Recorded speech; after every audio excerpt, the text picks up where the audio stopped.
अस्सलामुअलैकुम। Welcome to Kashish kitchen. आज हम बना रहे हैं सुपर टेस्टी मटन पुलाव। सबसे पहले एक बर्तन में ऑयल डाल के उसमें तेज पत्ता, 4 से 5 हरी मिर्च और 2 tablespoon ginger garlic paste add करें।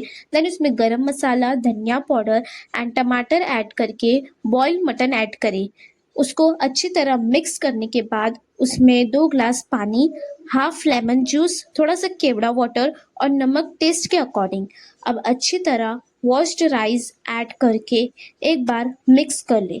उबाल आने के बाद ढक कर 15 से 20 मिनट के लिए छोड़ दो एंड रेडी है हमारा एरोमेटिक डिलीशियस मटन पुलाव। आप लोग जरूर ट्राई करना and do like share comment and subscribe my channel. Don't forget to press the bell icon. अल्लाह हाफिज।